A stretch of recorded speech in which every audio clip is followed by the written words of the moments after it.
Chase the clock. When was the last that I felt a lot? When was the last made that free on the truck? When was the last time that I held your hand? It's been a I just wanna hold your hand. It's been a minute since wishing I could understand. It's been a I just wanna hold your hand. It's been a minute since wishing I could understand. How you look like that? How do you look like that? How you look like that? How do you look like that?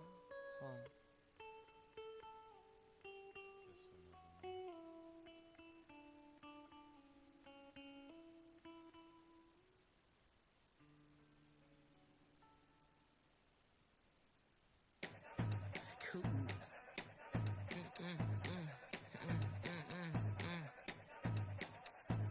Wind that, ooh, she wind that, ooh, she wind that, ooh, she wind that, ooh, wind that, ooh, she wind that, ooh, she wind that, ooh, she wind that, We can work it out. You a vibe, I like your style.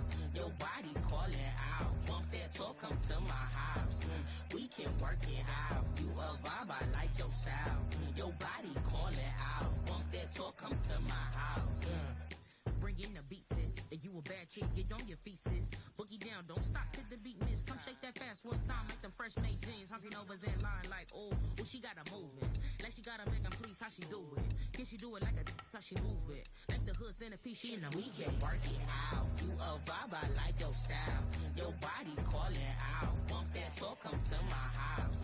We can work it out. You a vibe, I like your style. Your body calling out. Want that talk, come to my house. You wish you could get that meat plus fries. You the shake, you the think I'm trying to supersize. Jiggy jiggy, heavy heavy, baby do you love me? Honey's looking at me like hop in the line. Rock your body, don't stop. Okay, yeah we see you.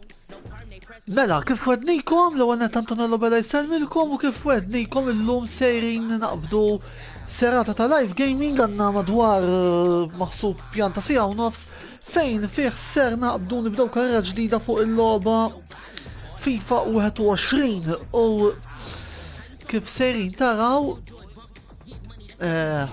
jina ħanipruva nibda karriera issa irridu naraw ftit x'ser jiġri u eventwalment kemm ser naslu kemm ser intawlu din il-karriera. Mela, bħas-soltu l-ewwel ħaġa li ssir hija li jintażel manager ġdid fik li moħrit nikrea il-karattru tiegħi li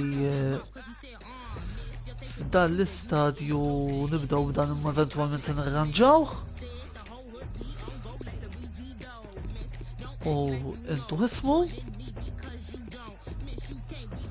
sa fl-attant ukoll merħba lilkom li ddeċidejtu li issegwu din is-sessjoni tal-lejla.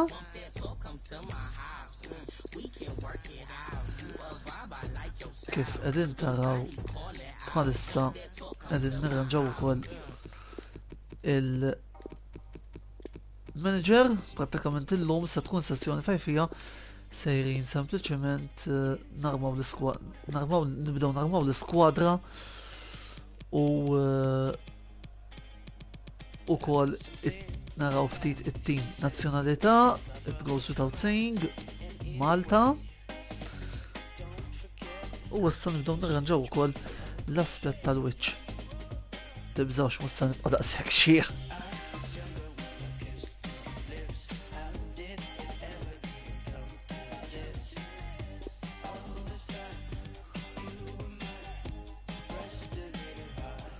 Nibdew nissettjaw naqra ukoll l-affarijiet.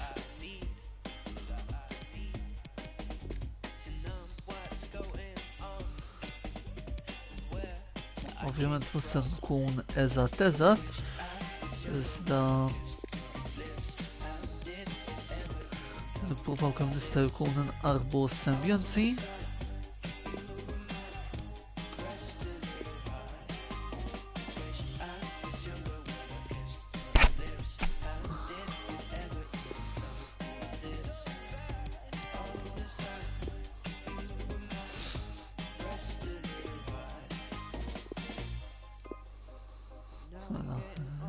Morru issa għall-għazza tax-xahar, ċertament se tkun xi ħaġa naqra iżjed ġovanili minn dan l-aspett fantastiku. Attualment nistgħu wkoll nibdlu l-karattru tagħna, jiġifieri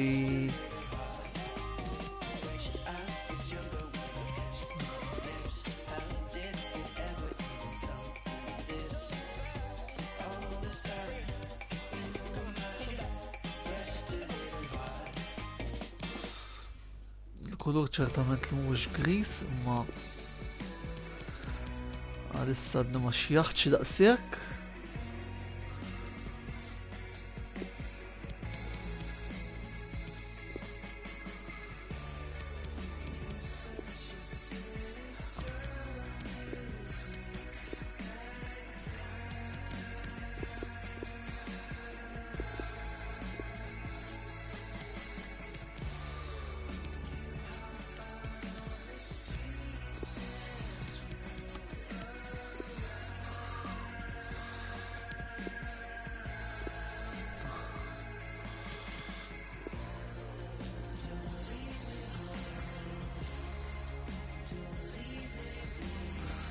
Insomma, nżommu dal-karattru. Mela. Issa l-għażla tal-outfit. Ovvjament se tkun naqra outfit kemm xejn pulita. Imma nżommu naqra wkoll dak l-aspett każwali.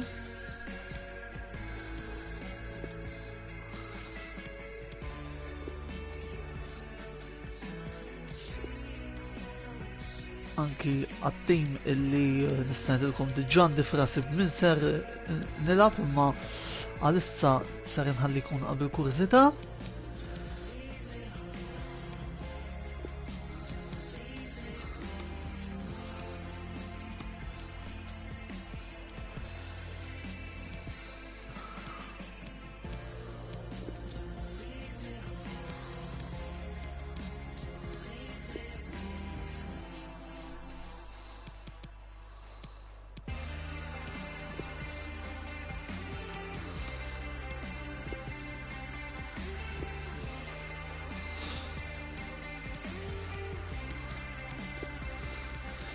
Saflatant minnhom minn jekk qegħdin nissegwu forsi tippruvaw taqtaw it-tim li ser nażel. Però nista' ngħidilkom li mhuwiex mhux qed nimmaġina d-darba ma naħseb se nkun bl-Inter. Insomma, dan ħajkun il-karattru tagħna, nispera li ġobkom, l-Antonello da Sengleja immaġinarju.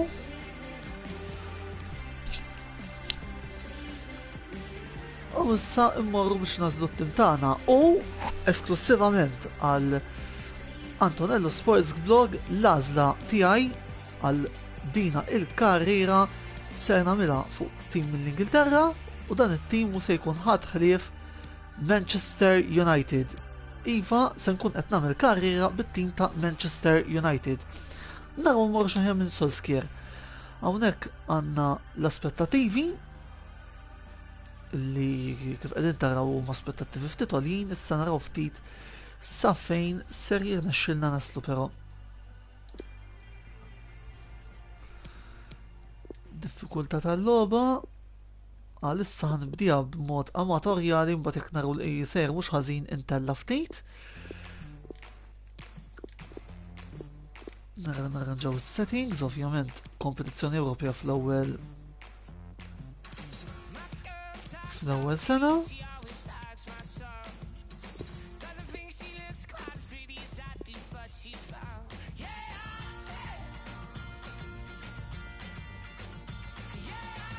Takeover ma naħsibx ser ikolli bżonn. Navvanzaw u iva din hija l-karriera l-ġdida li ħanibdew karriera bit-tim ta' Manchester United.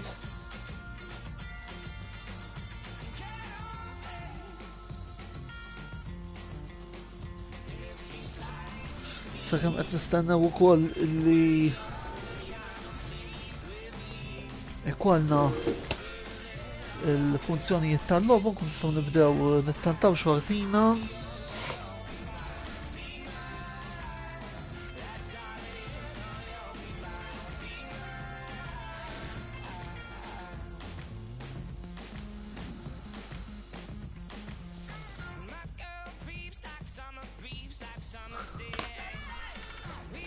Nissalvaw ukoll il-karriera.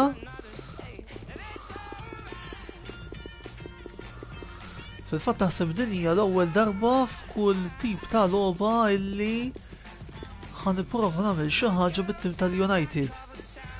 Nisperaw illi jgħallek għall-inqas ma niġix qrib Ferguson, għall-inqas ma nkunx daqshekk f'Roma daqskemm kien David Moyes, forsi għall-ewwel iva kapaċi nirbaħ l-ewwel erba' logħbiet imma mbagħad nixtieq li forsi f'fażi avvanzata intella wkoll il-livell ta' diffikultà l-isem tal-karrier. Mela, tournament ta' ħbiberija għandna dawn l-għażliet, għandna dan tournament li jinvolvi timijiet bħal Lazio, Palmeiras, Napoli u Borussia Dortmund. Trofew ta' Champions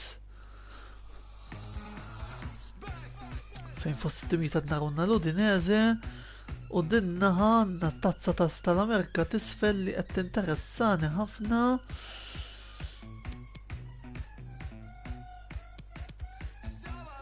Ħammur għal din it-tazza fejn tidħol logħba l-tournament ta' ħbiberija. Ovvjament issa irridu nibdew narmu ftit l-affarijiet ukoll. Għandna xi messaġġi. Ġejna fil-grupp ta' Tigres, il-Seville u l-Atletico Mineiro. Mhux xi grupp faċli.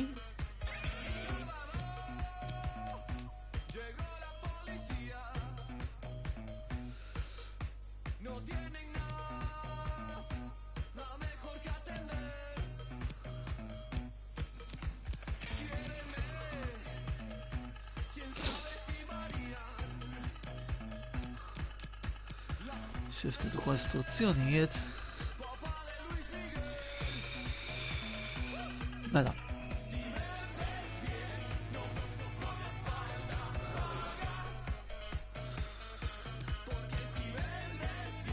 Li għanna u kol possibilità ta' skeda.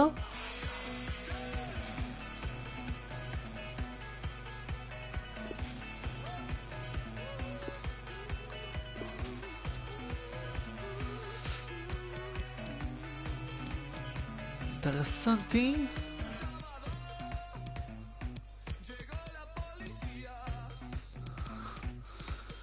Tajjeb, wis, qabel ma narawa huwa tajjeb li nibdew naħsbu ftit fuq il-formazzjoni.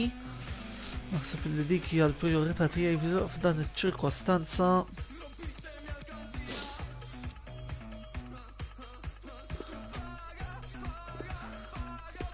Ovvjament ċift istruzzjonijiet. Mela biex nagħmlu l-affarijiet ċari, jiena t-tattika li nuża hija t-tattika ta' Diamant 4-1-2-1 għaldaqstant kollox irid idur minn it-tattika. Jiġifieri probabbilment se jkollna ċertu players li ser itiru. Insomma. Ejja ħalli naraw ftit l-għażliet u mbagħad niddeċidu minn hemm.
Effettivament naħseb li l-għażla tal-plejers tkun iżjed għaqlija jekk nagħmilha minn hawnhekk biex anke jkun bżonn elimina xi plejers nkun nista' nagħmilha bil-libertà kollha. Mela De Gea huwa konfermatissimu bejn il-lasti, Henderson second goaler, Grant naħseb illi nistgħu inneħħuh.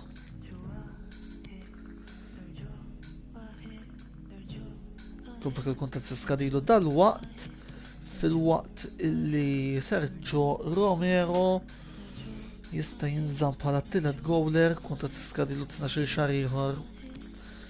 M'għandna ebda problemi. Issa nibdew bid-difensuri tal-lemin.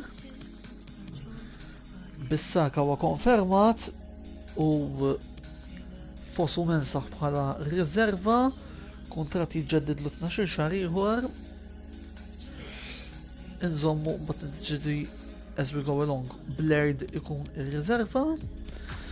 Il-problema tkun fid-difensuri ċentrali għaliex żgur se nixtieq nixxi plejer Lindelof u Bailey ħajnżammu bħala riservi.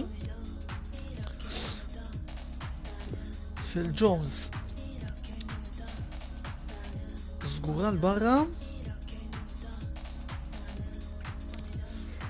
Rojo għalkemm jista' jilgħab li wkoll fuq ix-xelluk.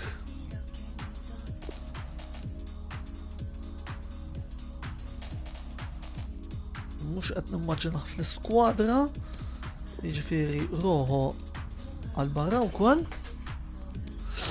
Qed ngħidu li Bailey se jinżamm Tuanzebe u Mengi naħseb illi se nżomm il-Mengi, anzi il-Mengi se nselfuh u Tuanzebe ikun il-5 plejer, il-5 ċentrali, għalkemm jekk xi offerta se nikkonsidrawha. Issa fuq ix-xelluk, Luke Shaw, Alex Telles, Brendan Williams. Alex Telles se jinżamm għalkemm it-titolari żgur se jkun Luke Shaw. F'dan l-istadju bejn Telles u Williams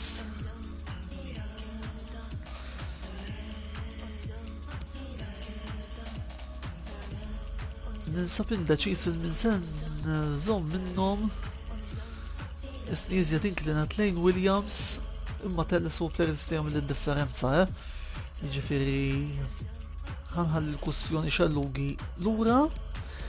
Issa niġu għall-plejers ta' quddiem id-difiża. Żgur mhux forsi t-titolari għall-inqas miegħi huwa McTominay bejn Matic u Fred. Naħseb jinneħħi lil Matic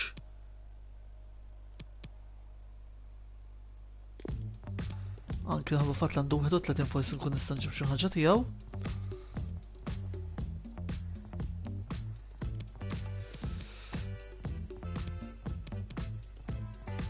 Jibda Fred Reserve iżda mhux qed neskludi li nneħħih ukoll. Jekk speċjalment tiġini offerta tajba. Mela, mmorru naraw ftit x'għandna fuq il-lemin. Qabel ma nieħdu ċertu deċiżjonijiet potenzjalment ibsin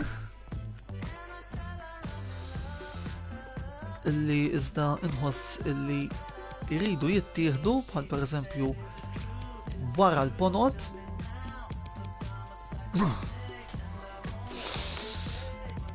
li hija bej Fernandes u Vandenberg għal daqstant kif qed taraw plejer illi żgur m'għandix spazju għalih fl-iskwadra huwa Lingard. Issa Greenwood għalija huwa attakkant. Pellistri huwa plejer ta' prospettiva. Mata se jkun ir-riserva midfielder Xellugi.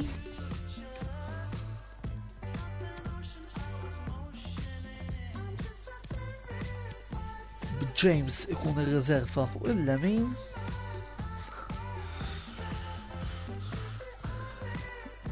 Issa.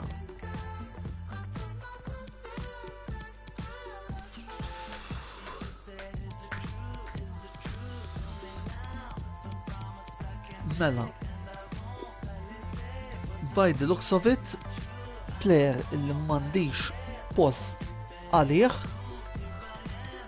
anki jekk jista' jilgħab quddiem id-difiża ma quddiem id-difiża fatt se jkun wieħed mill-ewwel riski li se nieħu huwa Paul Pogba illi ser inneħħi, però nipprova nġib midfielder ukoll winger ta' ċertu kalibru hemmhekk.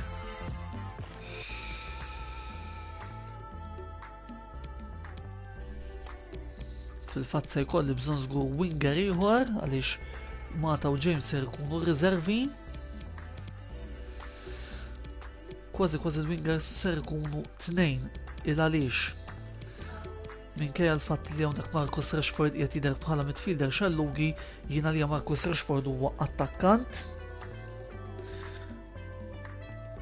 Bla ebda skuża u bla ebda kwestjonijiet bħalma u Martial, anzi kważi fil-fema tiegħi huwa iżjed Martial il-plejer li jilgħab fuq ix-Xellug. U fil-fatt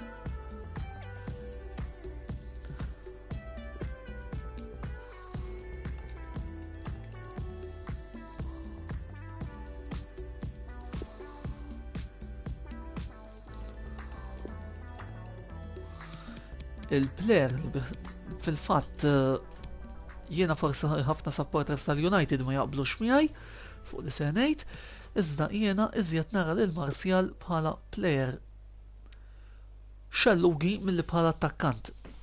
Kif qed ngħidu, il-Mengs muntom se taqblu miegħi jekk qed issegwu dan il-video, iżda jiena il-pjan ta' Martial huwa li jilgħab bħala midfielder Xellugi u fil-fatt hekk ser jiġri. L-għażla fuq l-attakkanti għal daqstant hija Rashford u Cavani bħala titolari, ir-riservi ser ikunu Greenwood, żgur,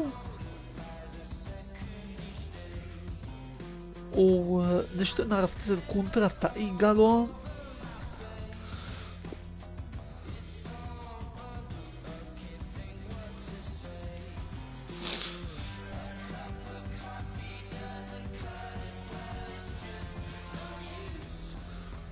Fettu kontratt ta' 6 xhur ta' self.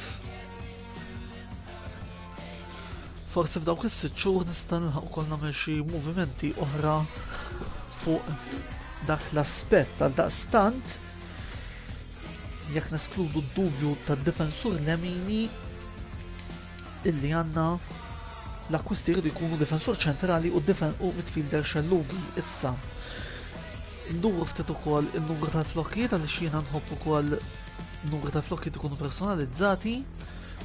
Mela, kif qed ngħidu De Gea konfermat bin-numru 1, Henderson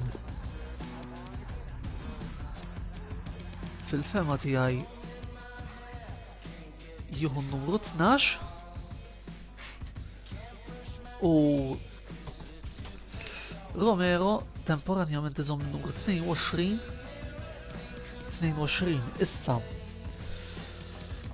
Mela, Wan-Bissaka attwalment qiegħed bid-29, jien nipprova nibdillu n-numru.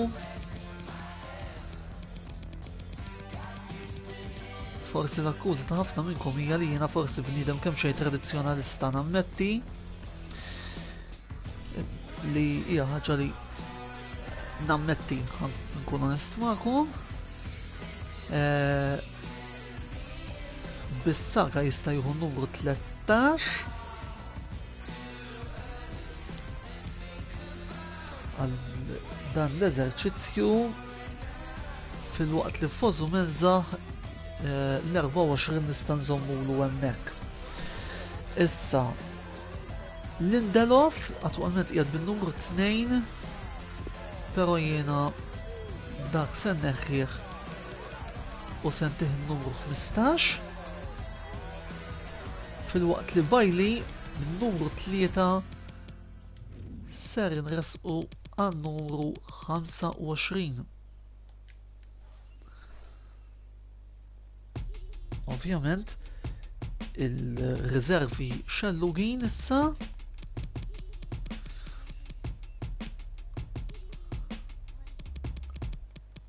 attwalment fil-fatt il-Bissaka ħanżomu bi 13. Mela, Brandon Williams bi 33, il-numru 3 ħantiħilla Alex Telles.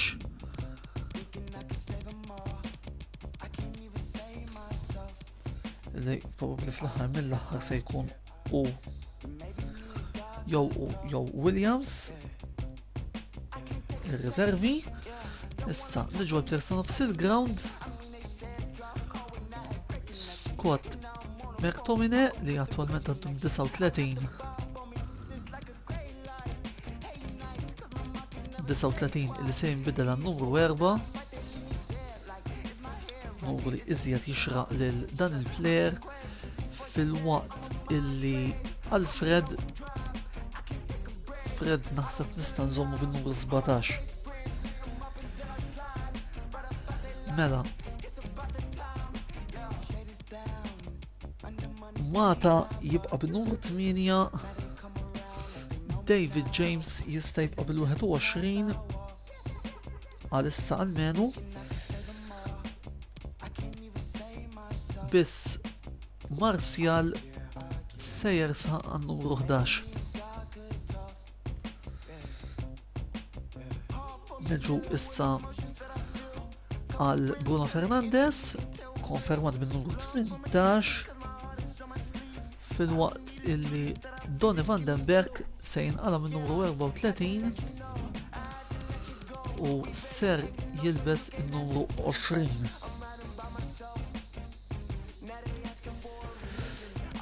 Marcus Rashford definittivament iżomm il-numru 10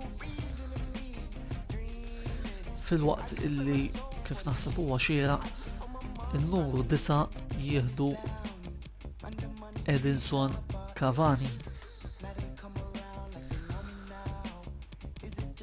Mason Greenwood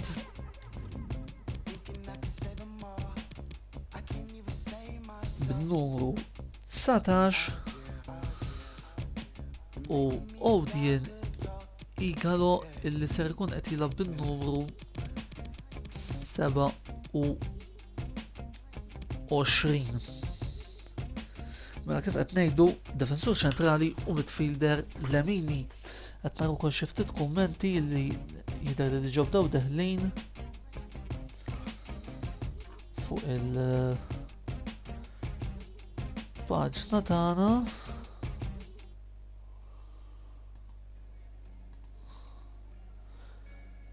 Michael bil-faqt jistaqsi x'inhu huwa jiġri hawnhekk. Michael qegħdin nagħmlu karriera bit-tim tal-Manchester United u issa l-nek tal-qed issegwi. Tajb wisq, mela, ħalli naraw ftit il-players illi ser nixxu qabel ma nagħmel il-formazzjoni. Mela, żgur qed nagħmel żewġ trasferimenti illi iż-żewġ trasferimenti li għandi f'rasi huma difensur ċentrali u midfielder fuq il-xalluk. Il-plejer li ser nipprova nġib bħala difensur ċentrali ma naħsibx li huwa xi sigriet tan-naża l ħafna minnkom. Il-plejer li jiena joġobni immens dik il-pożizzjoni m'huwa ħadd ħlief Milan Skriniar li ser ikun l-objettiv numru 1 tiegħi għal dan il-Manchester United il-ġdida. U jekk ma jkunx Skriniar se nilagħba ta' Abramovich u nażel Stefan De Vrij. Hemm il-plejer tiegħi forsi nġibu at a later stage ukoll. Qed taraw dak l-Antonello bela hemm. Imma insomma, midfielder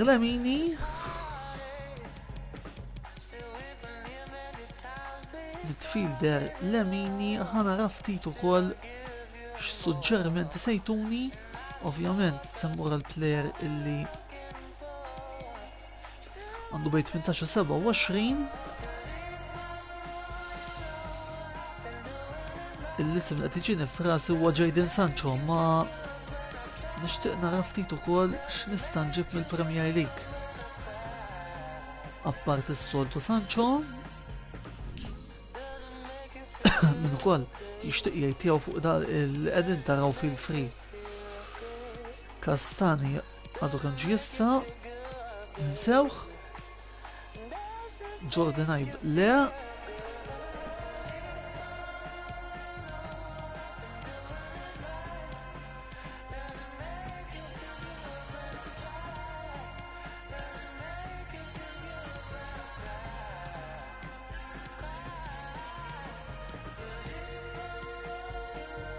Under għadu kemm ġie, Volder mustaħġi żgur.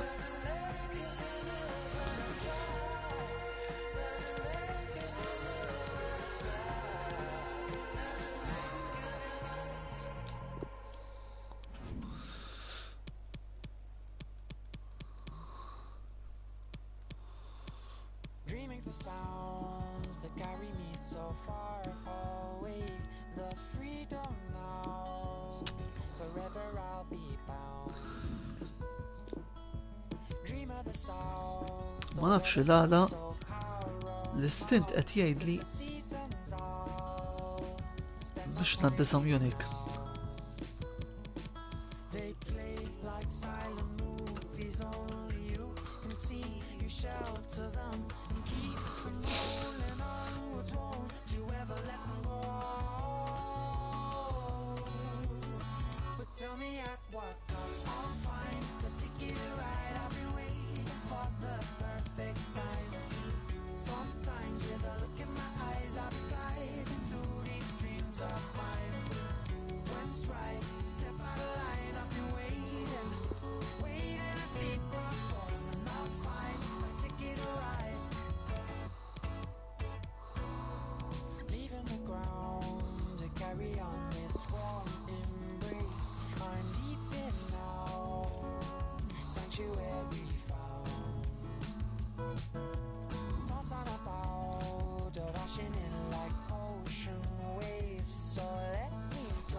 Il-bilanċ tal-budget huwa ta' 184,000.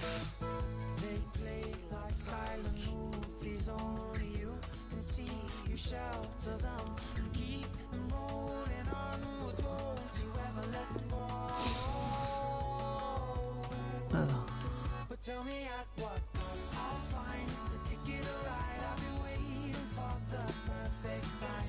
67 miljon għal Milan Skriniar. Ħan iprova mmurrani ħana naqra x'ħajr nexxieli nagħmel.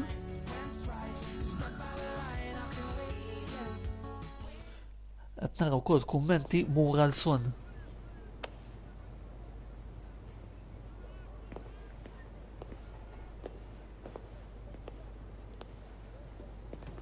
Oriġinali ħafna l-mod kif il-managers qegħdin hawnhekk.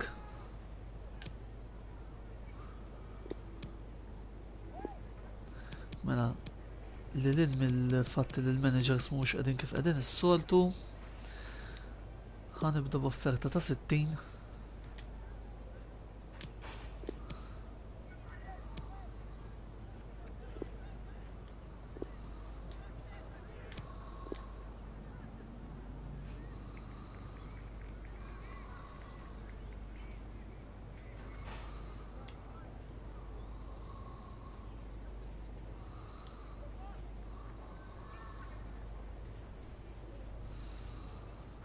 Mija wieħed. Marotta qed jitlob ħafna l-skrinjar.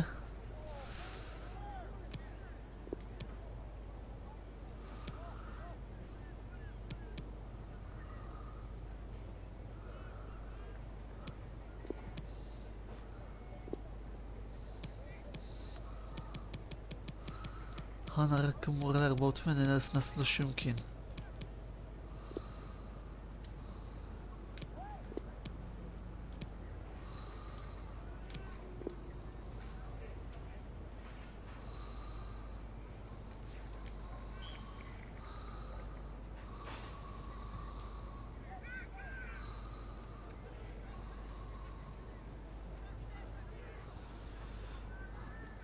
تسنين وتسعين ألف 92 مليون.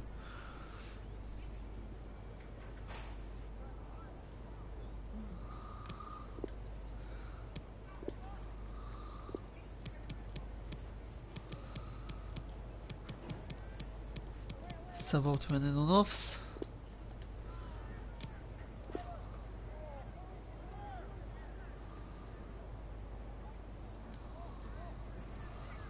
naraw ftit naslu x'imkien ukoll. L-idea ta' Sonja interessanti Jonathan sa fl-attant. Tajjeb, mela fuq screen jarftewna.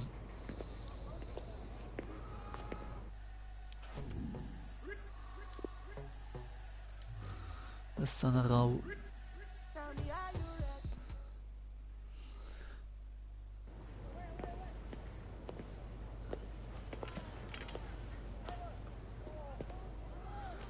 shift time ħanġibu mal-player li bla dubju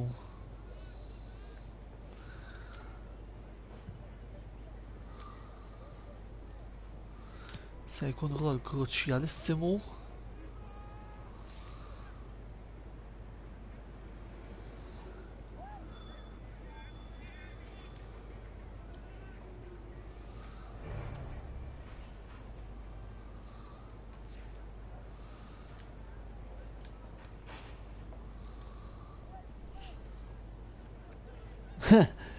Xi plus valenza se nagħmlu.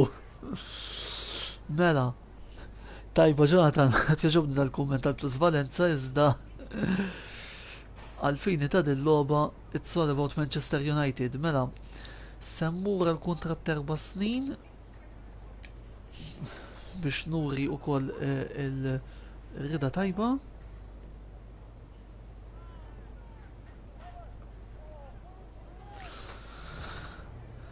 Skrinier jaċċetta għandu paga ta' 130,000 ħan nipprova nofri għall-inċirka ta'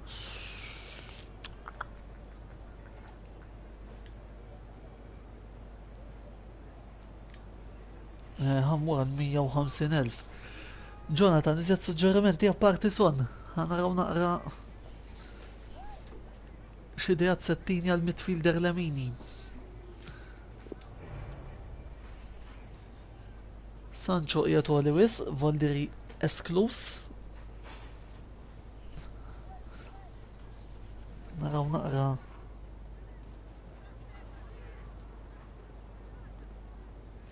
iżjed ukoll. Se niftehmu 120,000 u b'xi bonuses. Naħseb li nista' naċċetta dan it-tip ta' arranġament. Milan Skriniar huwa plejer ġdid ta' Manchester United, naturalment sejjer intih in-numru li għandu bħalissa mal-Inter, ċoħe 37.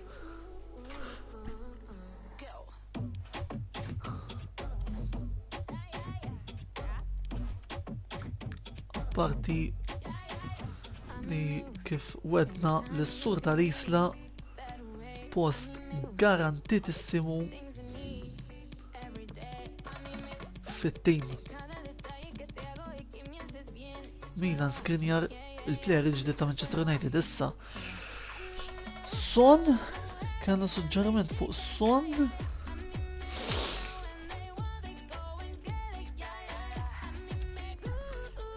Jiena xorta nixtieq nara ftit iżjed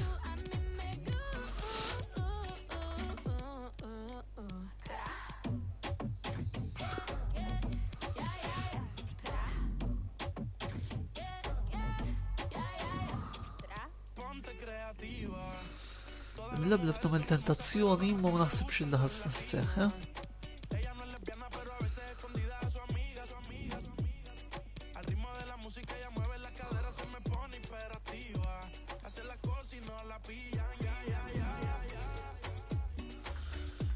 Player xellu Lemini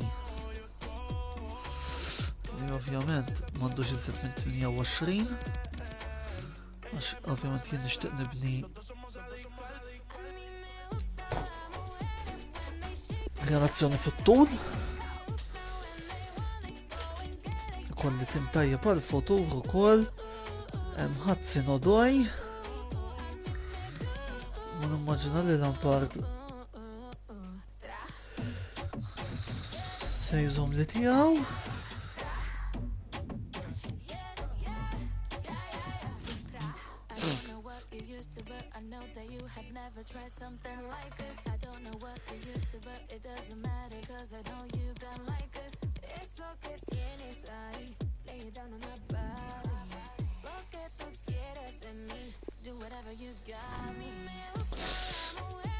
U xinu li se jkun plejer kemm xejn offensiv. Suso il-Milanist jew l-ex-Milanist stil ma narax titolari jiena.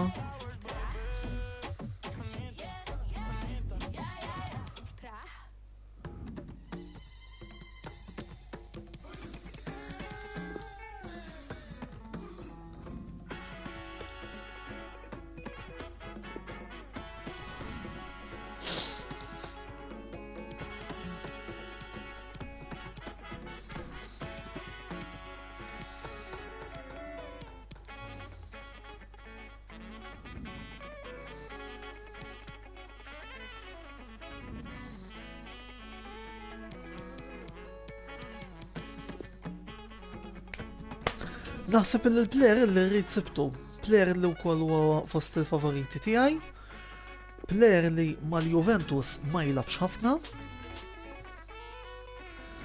Fil-fatt diġà qed intikom indikazzjoni minnu, speċjalment jekk intom supporters tal-Juventus.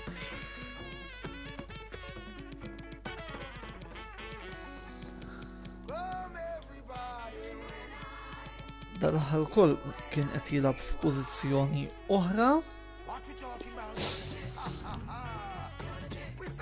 li minn dana Sinjuri u Sinjuri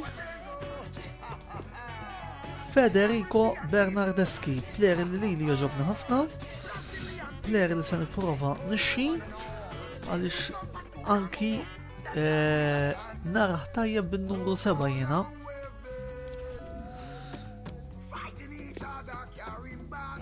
Il-dan il-plejer jekk anki il-kolli l-aħjar offerta. Ovvjament irrid naraw il-Juventus kemm se jitolbuna qed naraw strambi dawn il-plejers kif qegħdin. Issa skont il-Juventus kemm se jżommu jien ħa nibda b'offerta ta' 55 miljun. Issa naraw il-Juventus u se jkunu sodisfatti.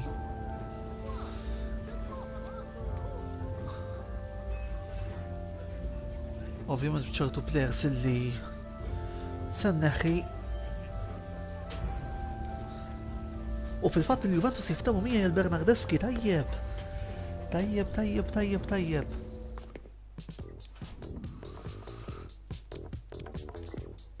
Jidher illi il-ftehim fuq Bernardeschi se jkun really smooth, which I like. Tant la jerġa' nkun nista' nibda nipprepara l-pjanijiet tal-lob ta' ħbiberija wkoll. Timmaġinawniex sejjer bix-xorz għal xi meeting jew fancy restaurant, serħu raskom. L-aġent ta' Bernardeschi isu Umberto Agnelli hawn.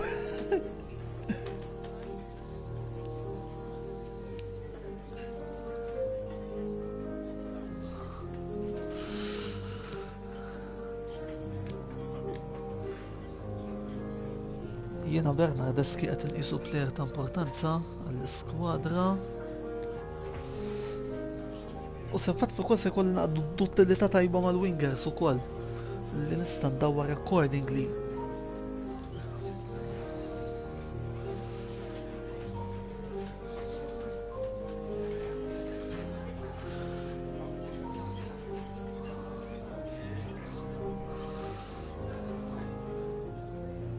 Mela, kuntratt naħseb li anki għal Berna il-kuntratt se jkun 4 snin.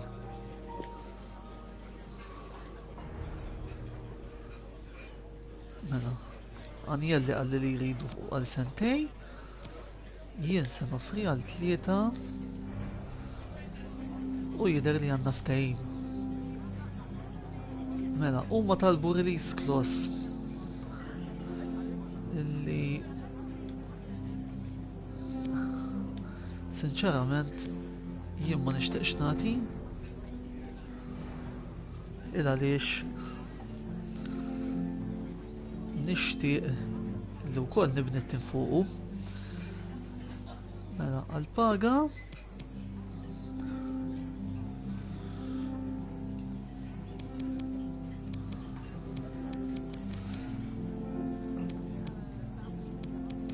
ħammur għal 120,000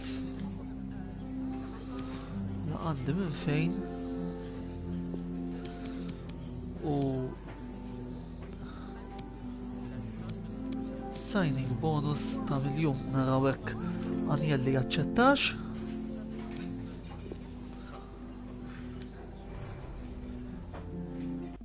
Isir il-ftehim Federico Bernardeschi huwa plejer ta' Manchester United. Kemm nagħtuh ukoll in-numru tal-flok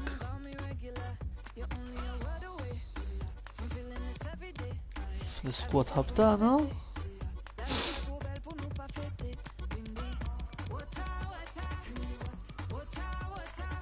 Bernardeschi qed bin-numru 29 le ħanara naqx numru jem disponibbli apparti n-numru 7. Mela, Bernardeschi juhu n-numru 16,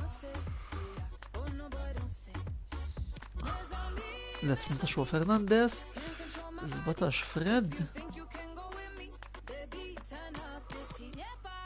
Van den Beek l-20,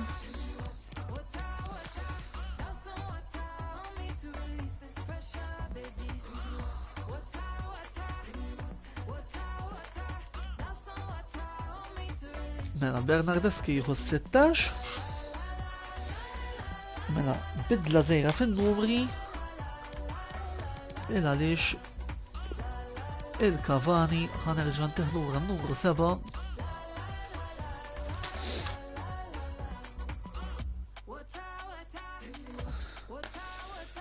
u n-numru li ħajbqa' temporanjament vojt huwa n-numru 9 għal-kem jista' jkun il qudiem nippruvaw nixtru xi ħaġa dejjem ukoll il-ftehim fuq Pogba eventwalment jintlaħaq.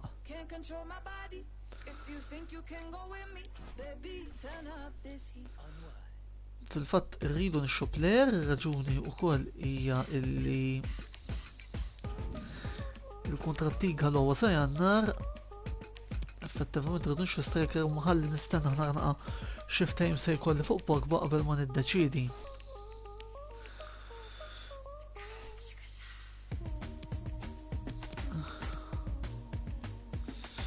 L-iskeda tal-ġimgħa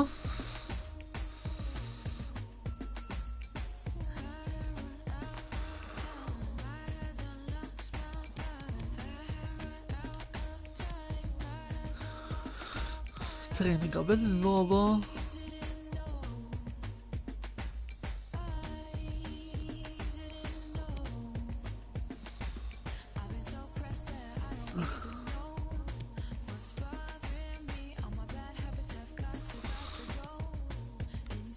waqfa biss l-għada tal-logħob u qabel il-logħba ovvjament ikun hemm it-taħriġ.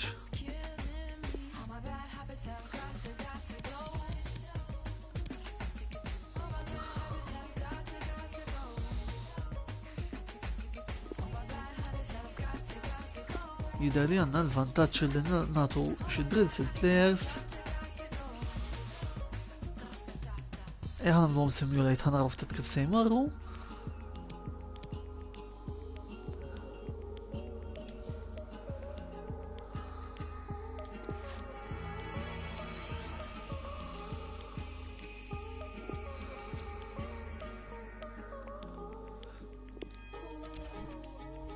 Bdejna mill-ewwel biss ħalli nwieġa forsi domanda ta' x'ħad tkun eżatt il-formazzjoni uffiċjali tiegħi għal qasfejn jidħlu il-plejers titolari. Mela.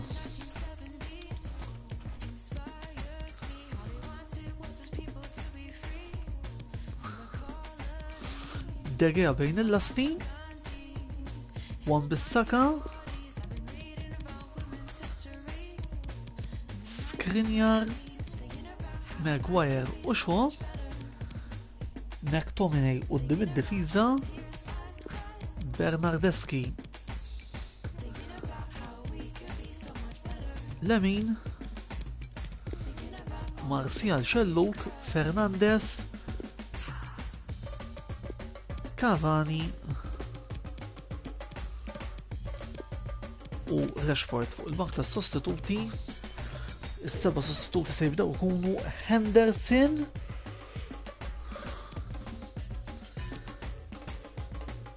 Telles u Bailey, James Van den Beek u Mata, Big Greenwood għalissa li ħajokkupa ir-rwol ta' riserva. Moviment daw se jinbidlu żgur mhux forsi as we get along. Għaliex jiena nixtieq li ovvjament ikolli tim naqriżet kompetittiv minn dan illi qegħdin taraw s'issa. Forsi qabel ma nagħlqu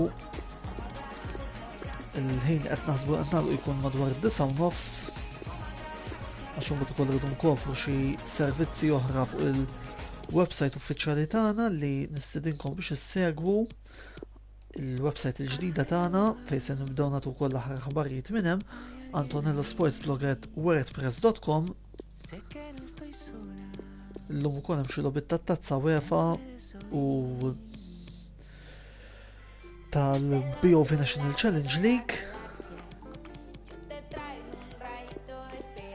li naturalment se tkun importanti nikkaverjaw.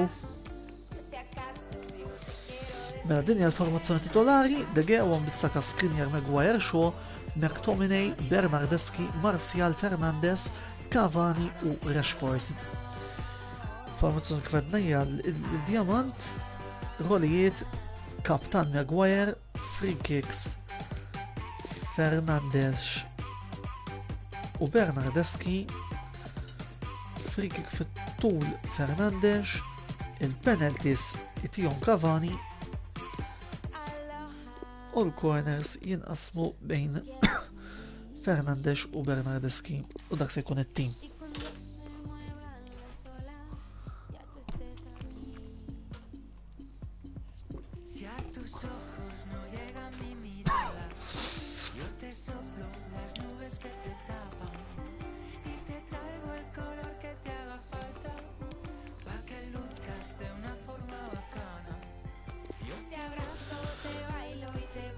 Qabel ma navvanzaw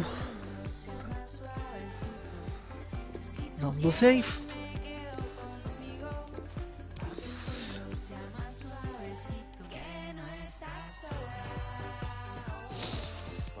U issa naraw ftit x'offerti se jkollna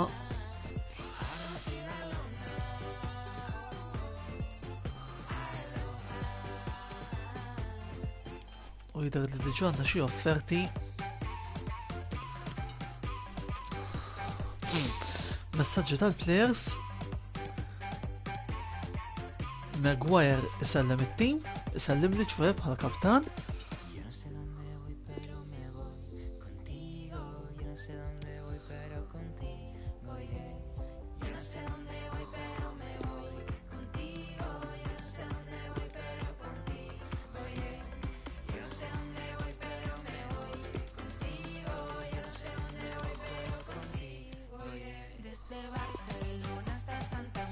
nippruvaw nitilqu bit-tajjeb.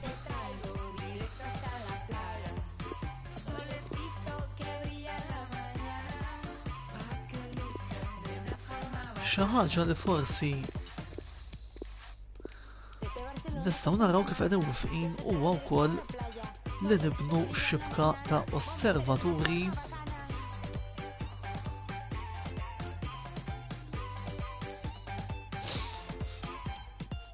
li jiena nemmen li importanti ħafna.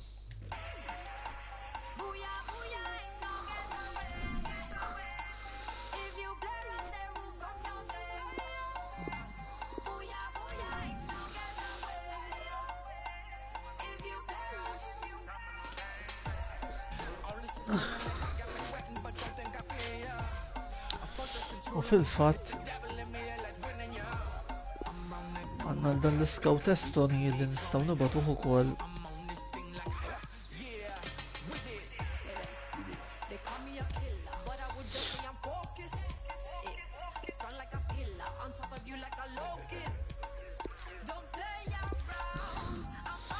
idur fl-Ewropa dan l-scout Finlandiż nistgħu neħduh ukoll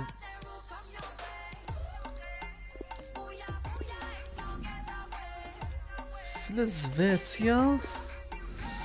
Issa nixtieq insib ukoll scout Sud Amerikan li m'iniex qed nara.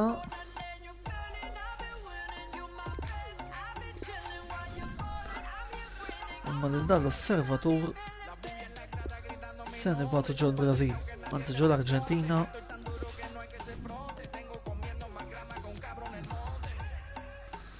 Għalli għasim minna mek nibdew ukoll ix-xibka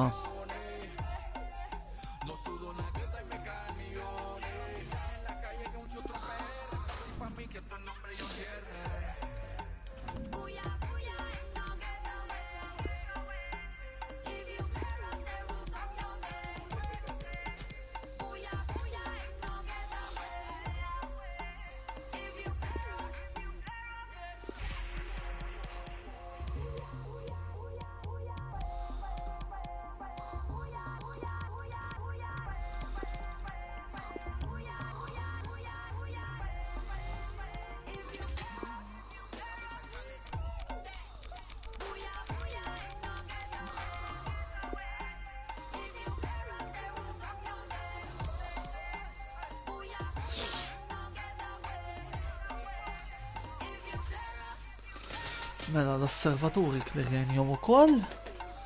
Messaġġ ieħor minnant l-istess Jonathan li jidher ħadd plejer tajb Bernardeschi. Bernardeschi huwa plejer li anki wkoll jinxtaqt nara mal-Inter iżda sfortunatament mhuwiex ma kienx il-mument illi nġibu lil Berna. Forsi niskedaw sessjoni oħra ta' taħriġ.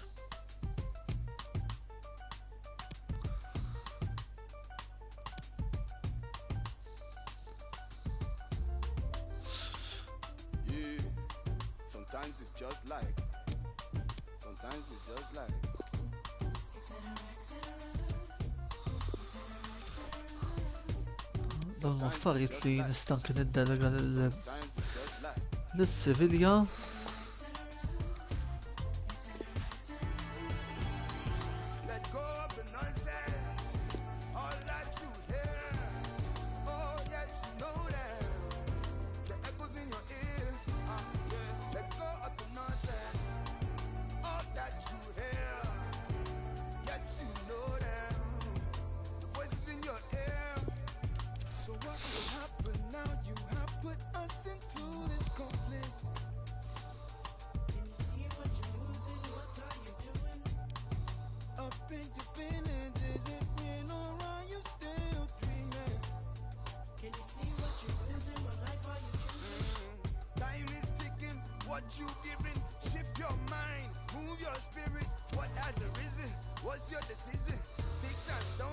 Mela, offerta ta' 31 miljoni minn is-Sivilja Luke Shaw.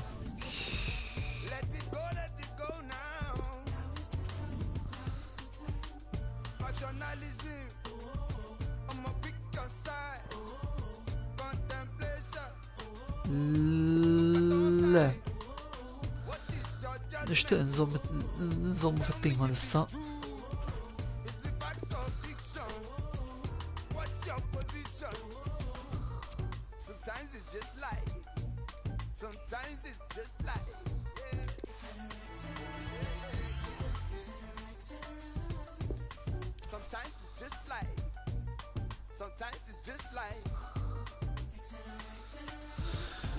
Mela, wasalna biex nibdew l-ewwel logħba ta' ħbiberija, Manchester United kontra Sevilla.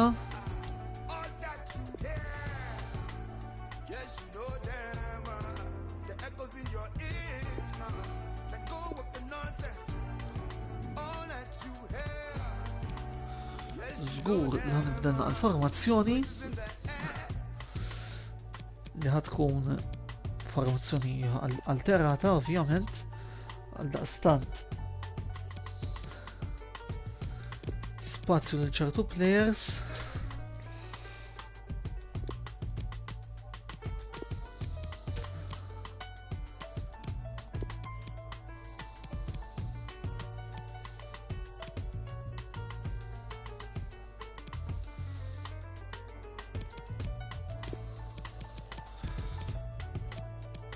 ċans ukoll il-ġodda biex jibdew.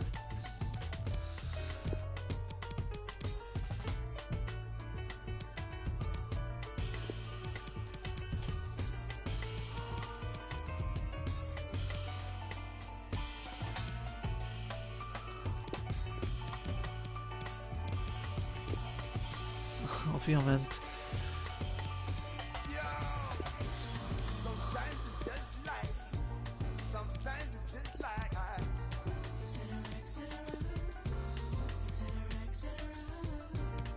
din il-konformazzjoni sidda bija il-kaptan għal din il-logħba ser ikun mhux Marcus Rashford imma David De Gea.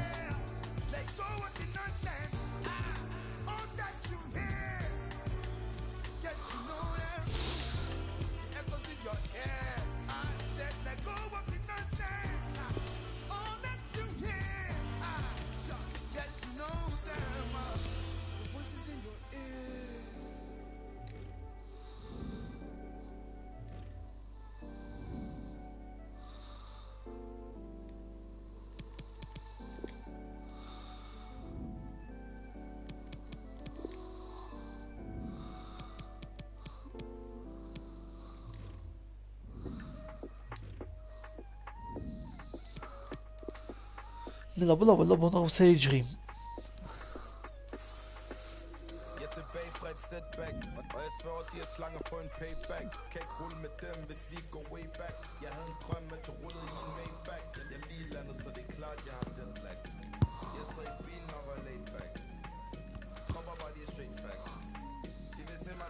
Mela, nibdew l-ewwel logħba. The wait is over and the contract has finally been signed. We're just minutes away from witnessing his debut. How will he fare? Manchester United Seville nitkellmu fit-tmiem l-ewwel taqsima. Hello everyone and welcome. What we can't complain about today is the weather. Absolutely perfect playing conditions. My name is Derek Ray. With me in the commentary position is the former Arsenal and England defender Lee Dixon. And we have pre-season group stage action coming right up for you. It is Manchester United taking on Sevilla. Yeah, first game of their pre-season. Time to dust off those cobwebs and start getting the fitness back, Derek. Wouldn't be surprised to see the manager give some of the young players a ride out too. There's definitely a few on the cusp of breaking into the first team.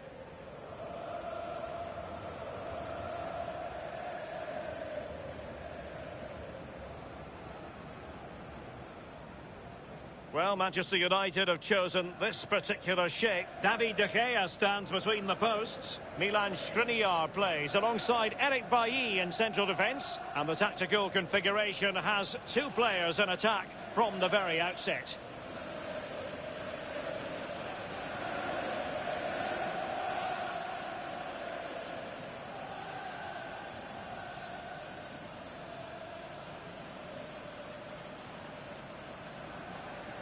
The Sevilla side as follows. Yassine Bounou is the goalkeeper. Franco Vasquez plays with Ivan Rakitic in central midfield. And the idea is to have just the one striker up there trying to pose problems for the opposition.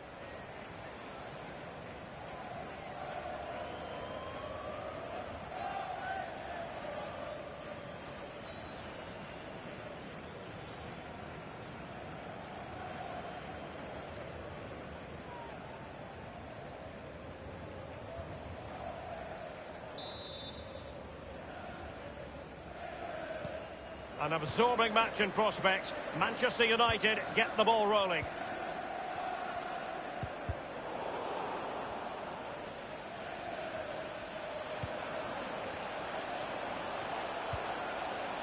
Rakitic. Really getting stuck in.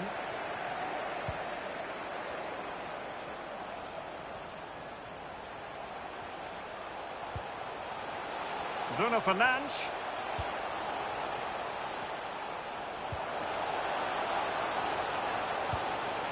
Well, a crucial intervention inside the box. Diego Carlos. Well, it's always intriguing when a new manager arrives in the technical area. Lee, will the Champions League be in their future? Well, expectations are certainly very high, Derek. I think a Champions League spot is a must for him. He knows that. That's what his focus will be, I'm sure.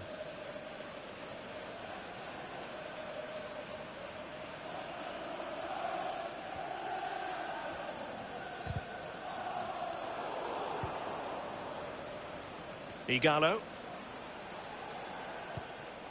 Bruno Fernandes. Bernardeschi. And he might be through here. Has a go. And a goal! 1-0. And what a fast start they've made to this game. Well, he's gone for pure power, and why not when you've got a rocket in your boot? What a strike.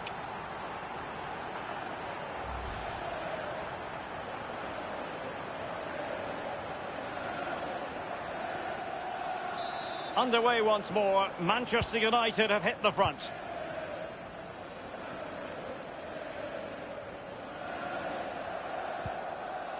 Vasquez. And De Jong on the ball.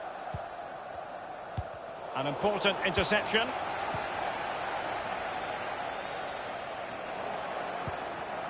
Possession ceded by United.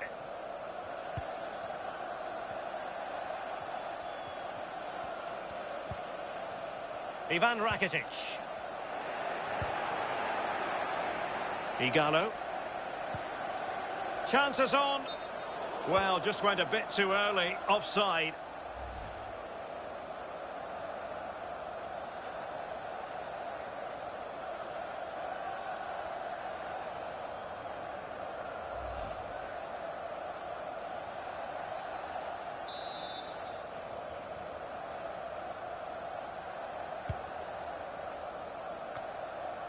Vasquez.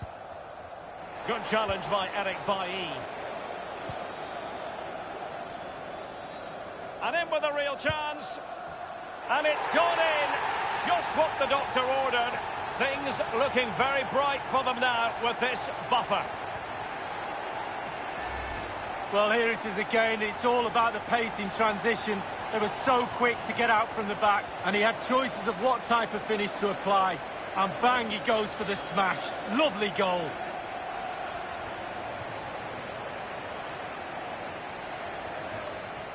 Well, his players have followed his every command and some. The coach must be delighted.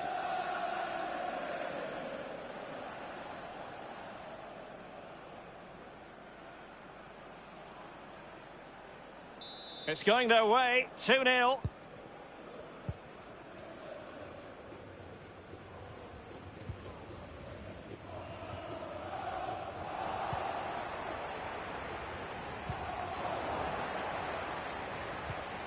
Oh, he's given the ball away.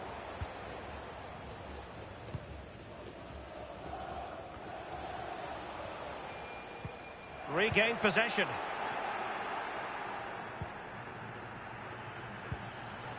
And a strong tackle. Space and time for the cross. Well, dealt with that ball comfortably. Now can they make something happen? Corner awarded to Manchester United.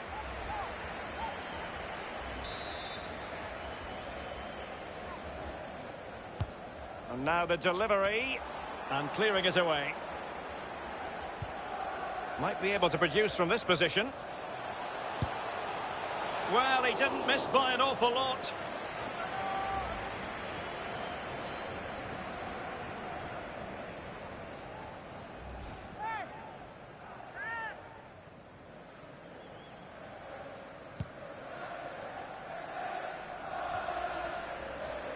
And there to intervene.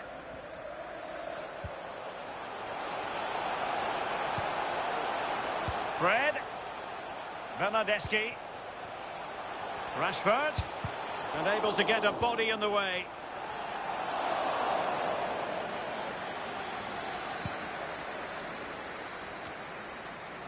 Vasquez. Disappointing pass. And they need to get tighter here. And a foul in the opinion of the referee. Now, what can they do from this free kick situation?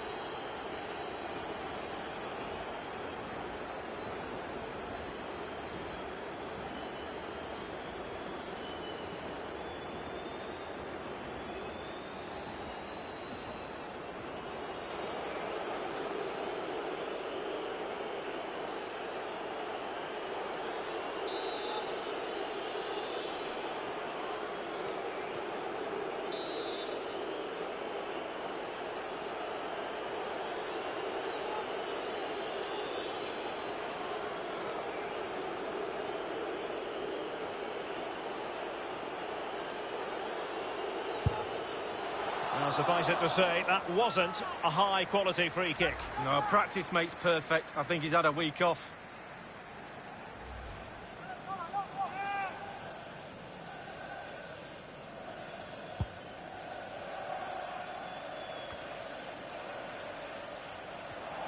Oh, he's through here! And not cleared away properly. Much more straightforward for the keeper this time, but previously he had work to do. Well, double bubble. He gets the ball in the end, but the first save he makes, absolutely brilliant. Rashford unable to hold it.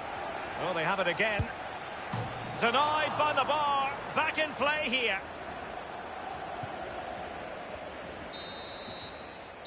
And there it is, the half-time whistle. United dominanti fl-ewwel taqsima 2-2. Riżultat tajjeb. A tremendously driven performance by Marcus Rashford today, Lee. Ovvjament jiddependu wkoll il-level qed nilagħbu level għoli apposta x'anki ili ftit ma nilagħba sa tant ir-riżultati tal-grupp jista' jkun li l-level ser jitqal ftit ieħor ma ħallu ftit bidliet. Nibdew bl-ewwel 3 bidliet li ser ikunu Cavani flok Igalo, Van den Beek flok Fernandes,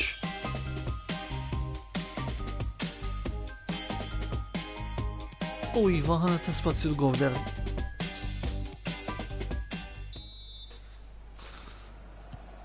Plenty to consider based on what we've seen so far as the second half begins.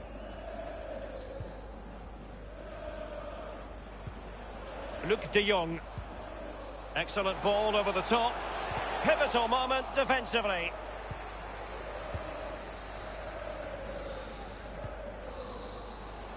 And good pressure high up the pitch. Good looking move this. Oh, what an opportunity.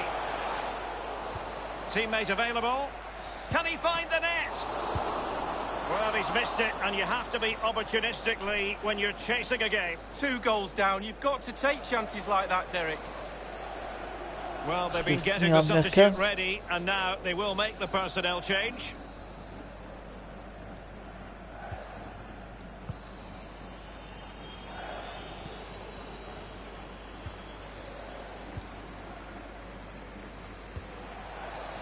Bad pass. Lovely ball over the top. Can he get one back? Oh, he's given it. The referee says penalty. And an opportunity for them to pull one back here. Dak penalty kien Well, fos. it had to be a penalty, and a booking part of the story as well.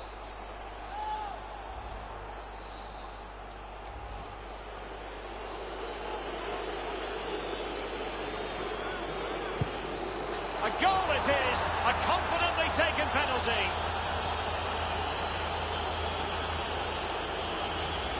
Well, here's the replay, Derek. It's a brilliant penalty right in the bottom corner.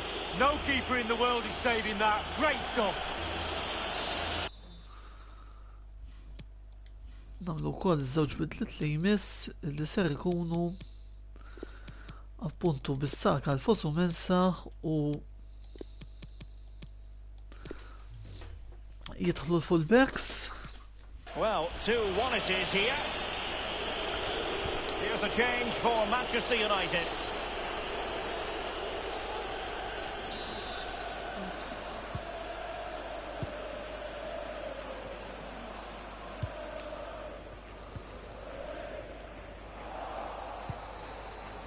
Marcos Acuna.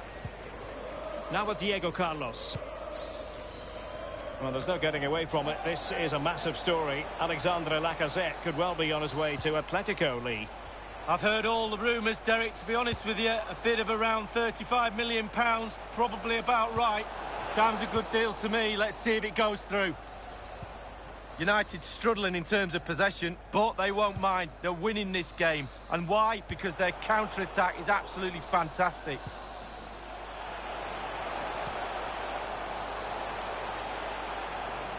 He continues his run. Went in strongly to win the ball. Cavani coming off second best in the passing department. It comes to nothing in the end. This might be ideal for the counter.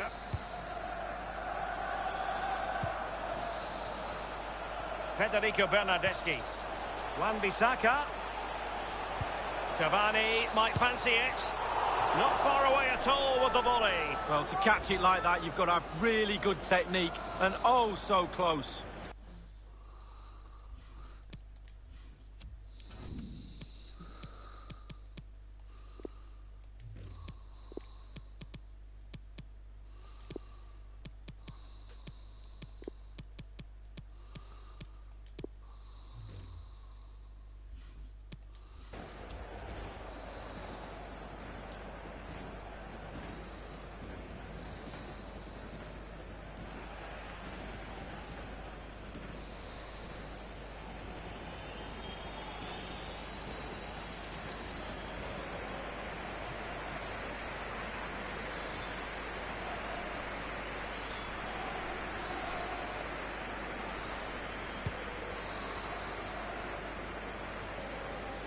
Ivan Rakitic. And intercepting it. Plenty of forward momentum here, but can they produce? Well, it's all going so swimmingly for them here. Another goal. And now it's a matter of avoiding any silly mistakes.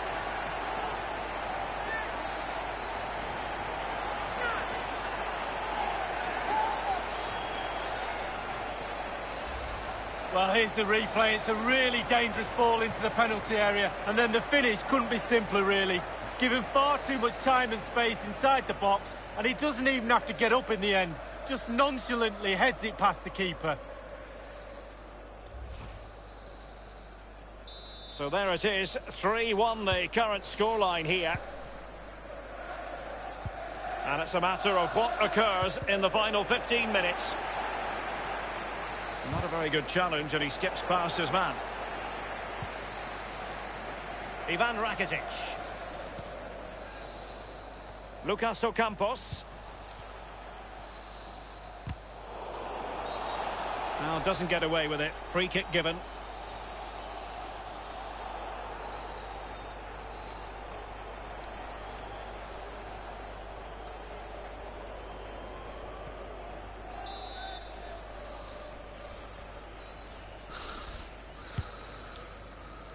Marcos Acuna read it magnificently and intercepted. Could be a chance to break here.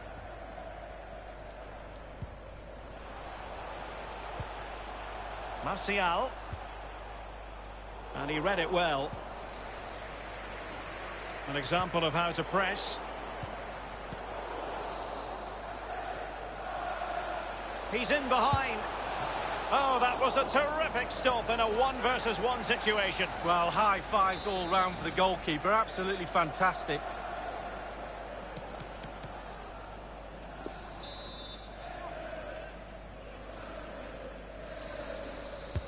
So the corner played into the box. It didn't happen for them.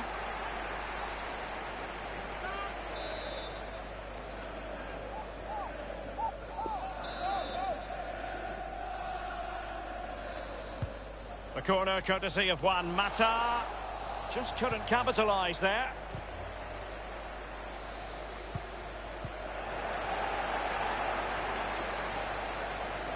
Well, he has the measure of his man.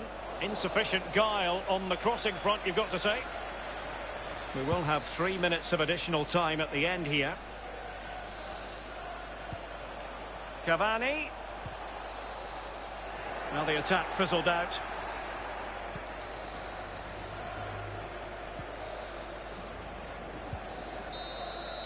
And there it is, the final whistle. It's a Manchester United victory. Their fans will be happy about that, Lee. Yeah, fairly comfortable in the end, wasn't it? Thought they controlled it. Mela, l-ewwel rebħa Manchester United 3, Sevilla 1, l-logħba l-oħra tal-grupp tagħna Atletico Mineiro 1 Tigres xejn.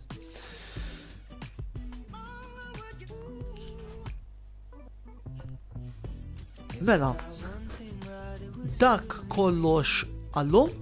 Nispera li ħadtu biex segwu l-ewwel puntata mis-sensiela ta' karir FIFA 21. Minna ftit ieħor xi nibdew ntellaw xi artikli relatati mal-Europa League u mal-BOV National Challenge li għal daqstant komplu segwu l-paġna uffiċjali tagħna fuq Facebook, is-sit uffiċjali tagħna antonellosportsblog.wordpress.com u kif ukoll dal-istazzjon sewa l-video logs ta' tmiem il-lob u għal live gaming. Antonello beda jsemmi il-komplement tas-serata tajba.